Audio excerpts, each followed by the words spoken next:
Senator Blumenthal is next. Thanks, Mr. Chairman. Thank you both for being here, and thank you for your very lengthy and distinguished records of service, and thank you to your families, not only for their support, but to your children, General Donovan, for their service in the Marine Corps. General Donovan, the United States continues to have a massive military presence in the Caribbean after the rendition of Nicolás Maduro. The purpose of having that presence there was supposedly to extricate him so as to bring him to justice. Now that it has been accomplished, what is the purpose of maintaining that continuing massive presence in the Caribbean? Senator, thank you for the time in your office and also sharing the stories of your children that have served honorably in this nation, so thank you for that. Senator, from my perspective, how I think about that problem set is, or the opportunities of the buildup in the Caribbean or South America right now with those assets. I put the hat on, if confirmed, responsibility of sustaining those assets over time. So I know there'll be a global demand, as they are, for those very high priority assets like a carrier strike group or an amphibious ready group and a marine expeditionary unit. They're needed all around the globe, and there's not enough of them. So my number one thought, Senator, is to understand, again, can we sustain and maintain if they stay? And if they are moved out for other reasons, how do we actually replace the capability or move in different directions with that both hard and soft power approach to achieve the objectives outlined in the NSS, Senator?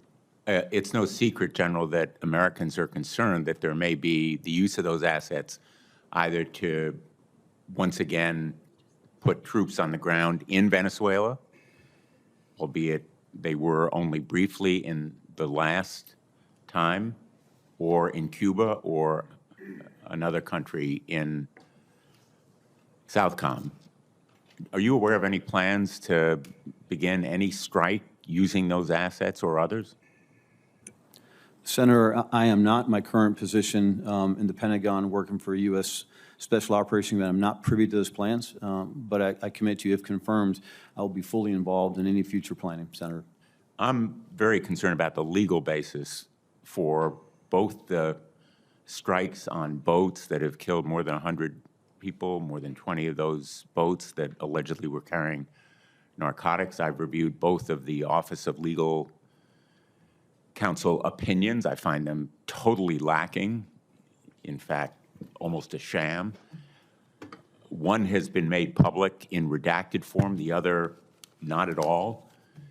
Would you support making those Office of Legal opinions public, as I believe the American people have a right and deserve to see them? Senator, I understand the seriousness of that question, but I'll have to defer to both policy and legal advisors at the Secretary's level to answer that question, Senator.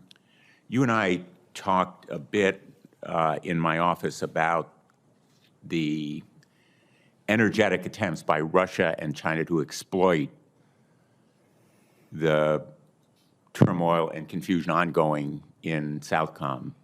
Can you share with this committee a bit about your perspective on Russia and China as threats to the United States in that area?